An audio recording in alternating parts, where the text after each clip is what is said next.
8:14 a.m. on this Wednesday, the 13th. What's the date today? The 23rd day of October. We're glad you're watching Morning Express. That's your sport. Yeah, it happens. Somebody's 10 days behind. All right. Did you know, back to serious business, October was also Alcohol Awareness Month? Well, if you did not know, Tamima has all those details for us in our next interview. Okay, yes, I do. Okay, you can go sit down, Sophia, take some water, drink some milk. Okay, so we all know that October is the Breast Cancer Awareness Month, but did you know that it's also the National Alcohol Awareness Month? Well, joining me in studio right now is David Ogot, and he's going to be telling us more about that. Good morning, David. Good morning, Jamie. Welcome to the Morning Express. Thank you. So October is also the National Alcohol Awareness Month. Yeah, it is. Yes, people have asked me, people tend to think more it's about breast cancer. But actually, we met 10 years ago. I think the first program the breast cancer people were doing, we were also doing our first year. That was in, excuse me, in 2004. And we met on the same set. So I was coming on after them. And they were saying, why don't you change to another month? So this is actually the 10th one? This is actually the 10th one. The first one was in 2004. Okay. People don't like talking about alcoholism. But we are talking about alcoholism this morning. Yes, okay, yes. And it has quite an interesting story how you got to pick October as the month that people are raising awareness about alcoholism in Kenya. And it's actually based on your personal story, which is quite an inspiring one. I got to rehab on October 1, 2000. So that was one of the reasons. At the same time, October is when people now start gearing up to Christmas festivities, which usually comes with a lot of drinking and driving and doing all kinds of things under the influence. In Germany, they have Oktoberfest, which is a huge... Which is also in Kenya. Yeah, which is now in Kenya, by the way, which is a huge beer drinking, beer celebrating, whatever. So we thought we would have, an Oktoberfest of information, pick one aspect of alcohol, and exploit for a month in a concentrated manner, and then the theme runs for the rest of the year. In October, a few years back, is also when the former president was quoted to have said he had stopped drinking. So these were amongst the several reasons why we picked October. Okay, and back to you and your personal story. A lot of people may not be aware, but you're also a recovering alcoholic. Yes, I am. I started drinking because I couldn't talk to girls way back when I was in... No, explain that. What do you mean you started drinking because you couldn't talk to girls? Okay, with hindsight, I now know what was happening. But at that time, as a young guy, every time you are confronted with a situation with a member of the opposite sex, my mouth goes dry, I start sweating, whatever I'd planned to say disappears from my head. In other words, I'm like a robot who has lost power. So it gave you confidence? So when my friends didn't say it was a matter of confidence, because I was always a confident person. I was loud, I'm still loud, and so on. But when it came to girls, I kind of shut down.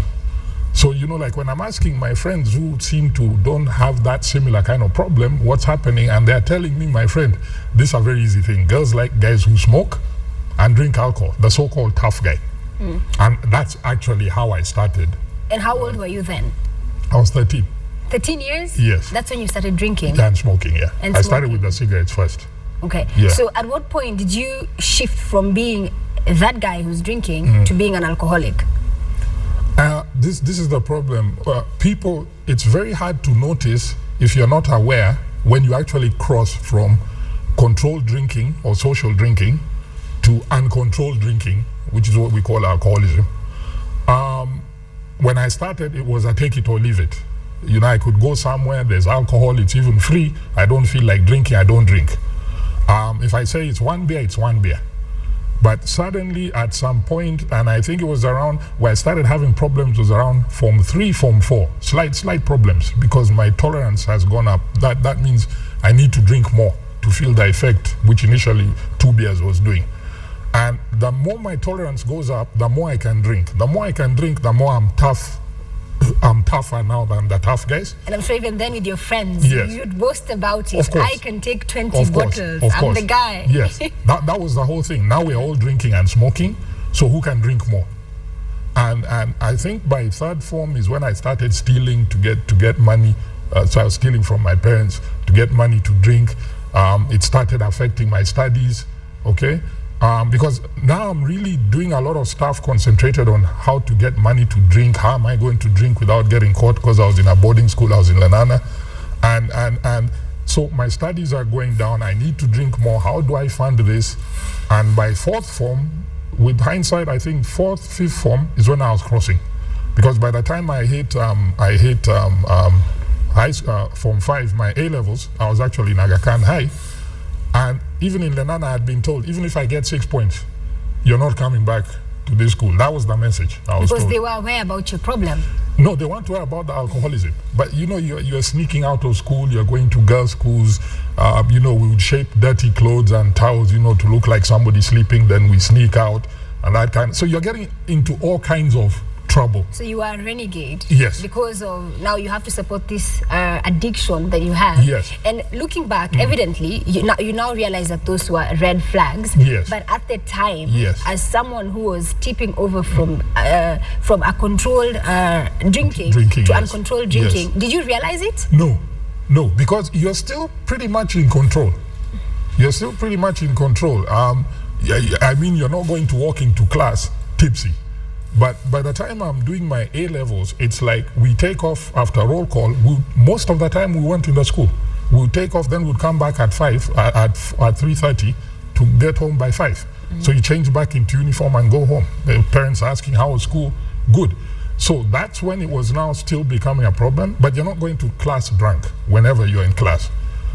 This came actually after my A levels. That's when I started the sleeping out, which again brought its own problems. But then you were in campus and you were over 18, so you had the license to drink. Now the campus thing, I was sent to India. I did my A's in 79. I got to India in 82. And the reason why I thought going to India is because I had had the same myth that as a student, I won't access alcohol. So my parents actually finally insisted. And they were under the same impression that as a student, I won't access alcohol. Because they had seen that by then you had a problem. Yes.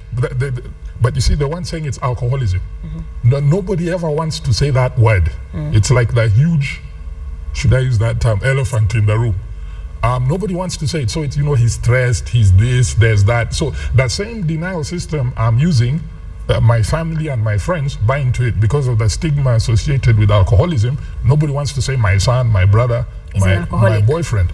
So I landed in India in 82. I went to study film at Pune Film Institute. And so I learned that you had to study Hindi for 1 year. But even before that, I learned I could drink.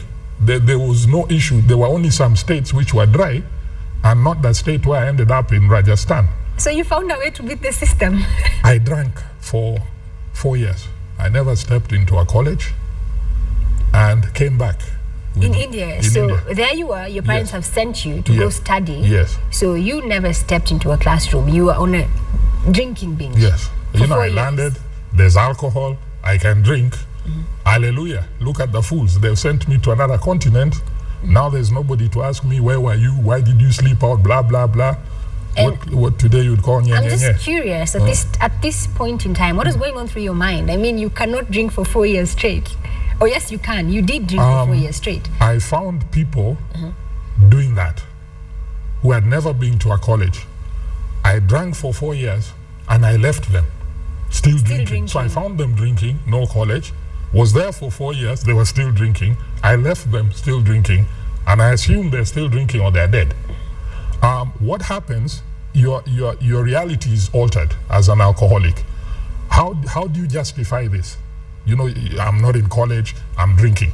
So alcoholics, like other drug addicts, we blame situations or people. I told my parents I don't want to go to India. I've always wanted to go to the US. I still want to go to the US. And so I'm saying, look, you love my other siblings more. I'm the firstborn. Why are you sending my siblings to the US? There's one of my younger brothers, not even my immediate follower, my second. He went to the US before I went to India. So was the drinking your way of lashing out at them? That's what addicts do. You have to justify. So it's like, I'm drinking because my parents don't like me. They sent me to India. So you are not good enough to go to the States. So they sent you to India. So you are going to... It's not that I'm not good enough. I'm good enough. They don't like me. Or they don't see. Yeah, they don't like me. They love my brothers and my sister more. That is the stinking thinking of an addict. That is the altered reality. So as long as it's not my fault, okay? So I'm sitting there in my first year, I haven't gone to college. So I start feeling bad. Then I tell myself, no, it's not my fault. After all, it's their fault.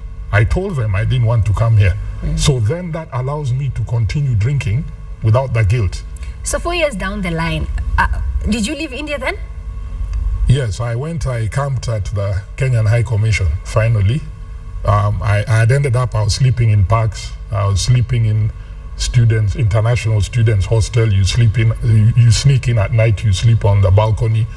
My hair had become rasta. I was a street fellow. I would sleep at bus stations, at railway stations. They wake you up, if they find you. So finally I camped at the High Commission, and I told them, I'm not leaving this place until you put me on a plane back to Kenya. You realized at that point that you have a problem? No, I simply got tired. I wanted to come home. No, you wanted to come drink in Kenya? You see, an alcoholic does not think like that. You see, I'm tired. It's time to go home. Can somebody sort it out? You see, my job is to drink. Whatever problems come, there are people who sort it out. Family, spouse, etc. My job is to drink. So you got to Kenya? So I got back. Did you keep drinking? Now, when I came back, that was now the problem. When you're far, you can say, Now I'm back, and I knew my dad's going to kill me. 1. 4 years, no degree. No degree. I sold my passport in my 2nd year, drank that. I actually tried to commit suicide in my 3rd year. There was a day I sat down, I'm feeling so, how am I here? 3 years, haven't stepped into a college. I did major messes. Some of them were even involving 2 high commissions to sort it out. And, I thought to myself, I'm useless. By this time, my siblings have finished. And like my brothers got to the US. My parents paid for them fees 1 year. The following year, each of them is writing to the folks, don't pay fees for me, I'll work and pay my own way. And I'm here 3rd year. I haven't whatever. So I decided to end it. Of course, as you can see, I made it, but I was in coma. My mom flew over. It was a serious thing. I cut myself. Then I swallowed down. I'm seeing you actually have the marks on your hand. I was telling myself, useless. Yeah. Today you'll die. Then this was too painful. So I swallowed pills with whiskey. And some friends found me, took me to a hospital. They called my mom, that this guy will be dead by morning. My mom came, I was in coma. And then I told her, it's okay, I've learned my lesson, just go. Whatever. But now I'm back, and I'm thinking my dad's gonna kill me. And he didn't, so I'm there, I'm not going anywhere, I've not told anybody I'm back. And then I asked my mom, after a couple of days, what's wrong with this guy? He's just normal. I came back with 10 degrees. What's up with him? Why isn't he shouting? Why isn't he beating the hell out of me? And my mom asked me, if it was you, what would you do? Yeah. So I said, okay. So I went to ask him for a job. Because he realized by then that you have a problem. Yeah. Still, at this point, they're not saying that word, alcoholism. David, you need to reduce your drinking. Everybody drinks, but you drink too much. Just punguza. And David, I have to ask you, yes, because at that point, you've tried to commit suicide because you're probably thinking, I'm too far down the rabbit hole to come back up. At what point, and who specifically in your life helped you to realize, you know what, you're not too far gone. You can actually make the switch from being someone who is abusing alcohol. And right now, do you drink? No, I haven't touched a drop for 13 years, one day at a time. Yeah. So I'm sure for a lot of people who are watching, they want to know, how did you make that switch? Okay, what happened at a certain point when my parents, there was a time I was in one of the clubs in Nairobi on Koinange Street. So at about 4 a.m., I just, my parents tried everything. They tried everything. They got me psychiatrists, they got me psychologists, they got me whatever. In fact, when I came back to India, I was taken to a psychiatrist, one of the leading psychiatrists in Kenya. And, I'm seated, he's seated, and my mom's standing asking him how long should she give him. And I put up my hand and I said, Doc, can I ask a question? And he said, yeah. And I said, you know, there's only one mad person in this room, and it's the person who is standing. Of course, my mom, was the only person who was standing. Can she tell you what are these problems she keeps saying I have? Because the problems I'm telling them I have, they don't want to listen. And these fake ones, they're saying, like I drink. Of course, I'm stressed. That's why I drink. But these are the problems they're saying are not there. So you see, that altered thinking, at one point now they gave up. They said, we've tried everything. One crazy uncle of mine even suggested at a clan meeting, which my dad had called, can somebody suggest something which I haven't tried? He suggested witch doctors. So I was taken somewhere near the Tanzania border. You know, and that was a crazy story. In fact, my wife was 8 months pregnant, almost lost my last born son, because my wife's not from Nyanza, she's from the coast. And you know, hearing you talk about it, it sounds almost ludicrous that someone would say, I'm going to take you to a witch doctor to help cure your alcoholism. And I think that really has influenced the campaign that you came up with, which is the 10th National Alcohol Awareness Month. And your theme is alcoholism is a whole family disease, right? So those are very heavy words. Alcoholism is a whole family disease. And if you look at the Kenyan society, in fact, people crack jokes that it's only in Kenya that you'll find in one building, there's a church, there's a school, and there's a bar, right? So what does that say about us as a society? You see, we alcohol is too close to too many of us. That's why you see, when we do trainings and workshops, people even ask, is alcohol a drug? You hear people talking about alcohol, tobacco, and drugs, as if they're three separate things. So I'm going to ask you right now, is alcohol a drug? Yes, it is. It's a mood-altering drug, which is selectively addictive, selectively. And that's the key word. Alcohol doesn't addict everybody who drinks it. Studies have shown it affects about 10 to 15% of a given population. Did anyone in your family have the history of abusing alcohol previously? That's a lovely question, because one of the ways before you drink alcohol to know if probably you have this predisposition to be alcoholic, I mean to trigger your alcoholism if you're alcoholic, is to look at your family history. Is there a history of people having problems with alcohol or other drugs? In our family, and some of them are going to kill me for this, in our family and both sides, my mother's side and my father's side, we have uncles, I have cousins and so on, and nephews, some who have died because of alcohol and other drugs, and some who still need rehab right now. There are many on both sides. So in the spirit of creating awareness and for everyone who's watching, they also have to be very introspective about it, because I'm sure you never thought in a million years that you'd be sitting here talking about that I wasted X amount of years of my life drinking alcohol, right? So it could happen to any one of us. It's just a matter of how can you maintain that balance between use and abuse, right? Here's the deal. There's too much emotions involved when we discuss alcohol. Too much. It's either extreme or it's, you know, we don't want a nanny state, okay? Now, alcohol is not milk. One, it's a drug, mood-altering drug. And that's why it is regulated. If it was like milk, and even milk's regulated, but it's regulated to the point there are whole acts around its use, who can use it, when you can use it, what quantity you can use, what you should. There's so many rules and regulations. That should tell you something about it. So let's get the emotions out of it. When you're talking about helping and controlled drinking or not controlled drinking, responsible drinking is language of alcohol manufacturers. So I don't like that term, responsible drinking, because it's like saying that our product has no problem except to irresponsible drinkers like Dave Ogot, who, if he drank responsibly, would not have had a problem, while not recognizing that it's a drug capable of causing addiction and thus should be regulated more than it is now. David, someone here asked me, are you friends with Mutudo? Now, I know Mutudo, I have Honorable Mutudo, I've worked with him, and the issue again is anybody who tries to talk about alcohol or alcoholism, you are deemed to be on some crusade, okay? And I have never told anybody, even in my workshops, I never use the word don't. I simply walk in, tell my story, and I say thank you. Now you then pick from that story what is useful to you. Okay? Do you think you are following my path? Have you seen any of the red flags? I love that term you used, okay? Because that's what I'm trying to show. If you notice X, Y, Z, you are on this part of the continuum. You need to sit down and review your drinking. I'm not on a crusade. In fact, I have been on numerous programs where people ask me that, isn't it true at one point you got a check from Kenya Breweries, for example? And I say, yes, we were having an issue running the office, and they gave me a blank check to do, not to do a specific program, but to do, to sort out whatever we want with it. There was no condition attached to it. And the reason why we accepted that is because you're not getting money from other sources.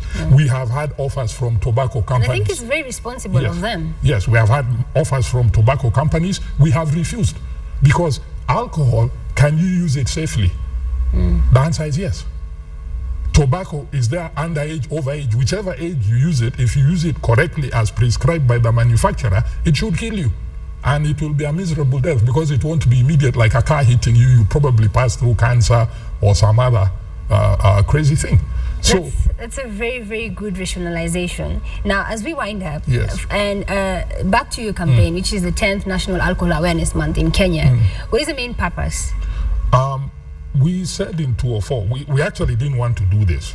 I wrote several articles, asking some big organization, NACADA, Ministry of Health, to do it. Nobody picked up. So we said, okay, we'll do it in 2004.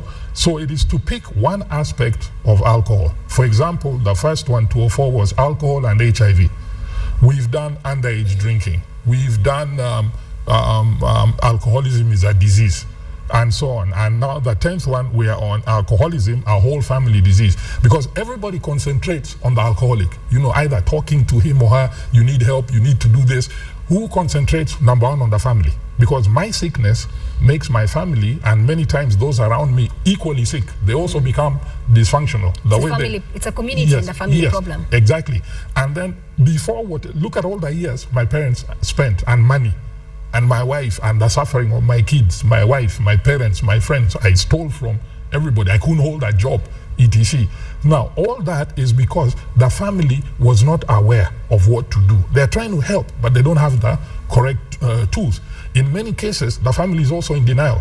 No, he's not alcoholic. He just needs a good job, a wife, a husband, a good bank account, that's also the same denial. So we said that if you empower the family, and everybody's always complaining rehab is expensive and so on. Not treating is what is expensive. So if you empower the family and show them that what you're dealing with is not this, what you think, it's actually this. And the best way to go about it now is like this. Then the work of actually helping an alcoholic doesn't start in whatever program you go, whether it's residential, it's outpatient, combination, it starts with the family. Yeah, well said, Yes. David. Yes. And just now as we wind up, I know that you are actually a walking billboard. Yes.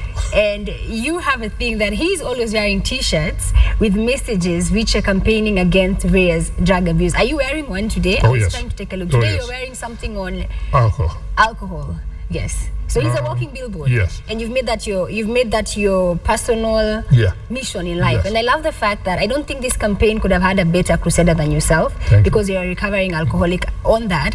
And I'm just going to give you a minute. Yes. Talk to the guys at home, right? Let them know if you have someone that you can evidently see is suffering from alcoholism, how can they help them? Just in a few words to wrap up the interview. Just get the information. Call us. There are other people you can call who are doing this. Get the information. It's not what tools, what am I dealing with? Number one, what am I dealing with? Number two, what do I then need to do to handle that? Don't go beating around the bush, that job. Say the word alcoholism. It's a hard word to say, but say my person probably has alcoholism. What do I need to do? Equip yourself with the tools and start.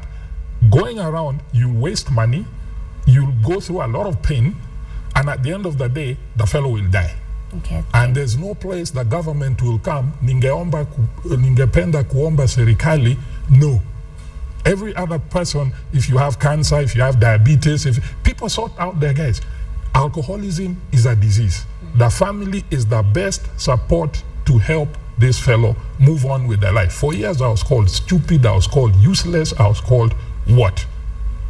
Today, I am using that to help others. Okay, and a lot of people who, when I meet, who don't know me, later on, when I say I'm an addict, it's like, okay, well, you don't look like an addict. And I'm How sure does your an addict story look? has inspired so many people watching this morning. And finally, how can they contact you? Because this is a very vast topic, and we definitely cannot cover all the aspects of it in this short interview, Yeah. because every story is different, right? And the fact that you've been down this road. So I'm just going to give you the opportunity to let us know your website, or probably your Twitter handle, or your Facebook page, because a lot of questions coming in for you, Okay. right? So I'm going to share that with you after the brief commercial break. Yeah. But just before that, your contact information. Okay, Twitter, at Ogot David. Facebook is David Ogot. Confirm it's me, not my son, who also has the same name. Website is www.goinghome.com. You spell out the .com, .com.org. I think I have that on here. The www.goinghome.com.org on the poster. Yeah, telephone number is 0726 005824 or 0733 989 083. If you still can't get through, I love saying this, Google my name. Okay, definitely. Well, Yeah, thank you very get much, everything. David, Yeah. for your powerful and inspiring story. And I do wish you the best, because, as I said earlier on, this campaign could not have had a better crusader. There you've had it, ladies and gentlemen. October is also the National Alcohol Awareness Month in Kenya. And as you heard from David, I'm going to be tweeting all the information that he gave on my Twitter handle. So if you want to get in touch with him, please check out my handle at Miss Tamima. You're going to get all the information that he said earlier. But right now, you have to go on a very short commercial break. Don't go too far.